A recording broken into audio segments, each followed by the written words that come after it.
अस्सलामु अलैकुम रहमतुल्लाहि व बरकातुहू। नहमदुहु नुसल्ली अला रसूलिहिल करीम, अम्मा बाद। मेरे अजीज दोस्तों, बुजुर्गों, भाइयों, हदीस के अंदर जो अल्लाह के नाम के बारे में जो बहुत सारे पढ़ने के एतबार से फजाइल बहुत सारे हैं, उसमें एक दो नाम हैं जो पढ़कर दुआ मांगी जाती है और अल्लाह ताला वो दुआ कबूल कर लेते हैं, रद्द नहीं करते। इसकी फजीलत ये भी लिखी है कि ये कलमात हजरत अल्लाह के रसूल सल्लल्लाहु अलैहि वसल्लम हजरत फातिमा रदी अल्लाह ताला अन्हु को वसीयत की थी कि ये सुबह शाम पढ़ा करे, और जो आदमी ये पढ़कर दुआ मांगता है अल्लाह ताला वो दुआ कबूल करता है। और एक फजीलत इसमें यह भी आती है कि जंगे बदर में अल्लाह के रसूल सल्लल्लाहु अलैहि वसल्लम ने अल्लाह से इन कलमात को बार बार पढ़ते रहे और अल्लाह से मदद मांगते रहे, यहाँ तक कि अल्लाह की मदद आ गई। और एक वाक़या भी लिखा है किताबों में, गुनियतुत तालिबीन एक किताब है, उसके अंदर ये वाक़या लिखा है कि हज़रत सुलेमान अलैहिस्सलाम, तो सभी जानते हैं कि हज़रत सुलेमान अलैहिस्सलाम को अल्लाह ताला ने बादशाहत भी दिया था, नबूवत भी दिया था, और सारी मखलूक उनके ताबे भी थी, जिन्नात भी उनके ताबे थे। तो सुलेमान अलैहिस्सलाम एक ने अपने दरबार में ये हुक्म फरमाया कि बल्कीस जो थी कौम सबाह की बड़ी शहजादी, उसका तख्त लाया जाए। तो जिन्नात भी बैठते थे। जिन्नात ने कहा कि हमारे सरदार थोड़ी मोहल्लत दीजिए, थोड़ा वक्त की मोहल्लत दीजिए, फौरन हम आपके सामने हाजिर कर देंगे। उसमें इंसान भी थे।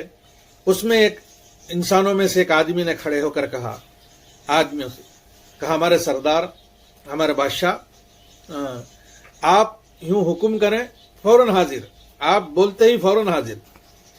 तो सुलेमान अलैहिस्सलाम को जल्दी होना था, इसलिए इंसान को बोला कि ठीक है, लेकर आ जाओ। ठीक है, तख्त लेकर आओ। जैसे यूं कहा, फौरन उसने हरकत की, उस आदमी ने, तो तख्त वहां बल्कीस के महल के अंदर से वो धंसने लगा और सुलेमान अलैहिस्सलाम के सामने से वो जाहिर, जमीन में से जाहिर होने लगा, सामने आ गया। जैसे ही हुक्म किया, फौरन वहां धंसना, यहां से निकलना शुरू हो गया। तो वह तख्त सामने आ गया। तो फिर बाद में उसे पूछा गया कि तू कैसे मंगाया? तो वह आदमी ने कहा, मुसलमान था, ईमान वाला, हजरत सुलेमान अलैहिस्सलाम पर ईमान रखता था। कहने लगा, मैं अल्लाह के नाम की बरकत से दुआ किया तो मंगाया। वो क्या है? इस्म आज़म के जरिए से, यानी अल्लाह के नामों में से इस्म आज़म, यानी अल्लाह के नामों में से बड़े नाम, उसके जरिए से जो भी दुआ मांगी जाती है अल्लाह कबूल कर लेता है। तो इस्म आज़म में इख्तलाफ है, यानी बहुत सारे नामों में इख्तलाफ है, यानी ये कोई एक चीज को अल्लाह ने मुकर्रर नहीं फरमाया। इस्म आज़म को बहुत सारे अपने नामों में बड़े नाम रख दिए। अल्लाह के वैसे तो सारे नाम भी बड़े हैं, मगर कुछ मखसूस भी नाम हैं।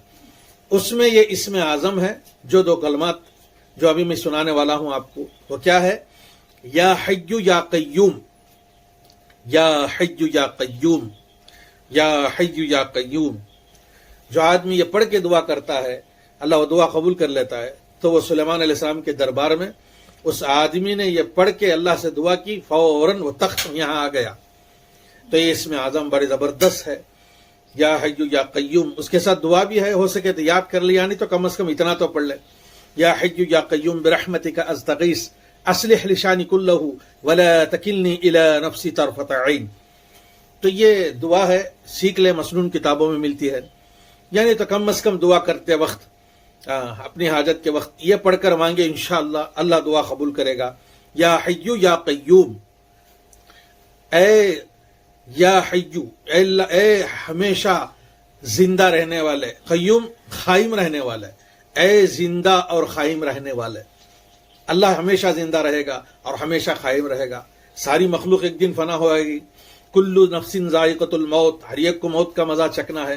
कुल्लु फान, हर चीज फना होने वाली है, मगर अल्लाह हमेशा रहेगा, हमेशा से है, हमेशा रहेगा। वो जिंदा है, वो कायम है, उसे ऊँग नहीं आती, नींद नहीं आती, उसे कोई जवाल नहीं आता, وہ ہمیشہ زندہ اور قائم ہے. تو ان کلمات کے ساتھ اللہ سے مانگیں گے, اللہ ضرور دعا قبول کرے گا انشاءاللہ. اللہ مجھے پوری امت کو عمل کی توفیق عطا فرمائے. وآخر دعوانا الحمدللہ رب العالمین.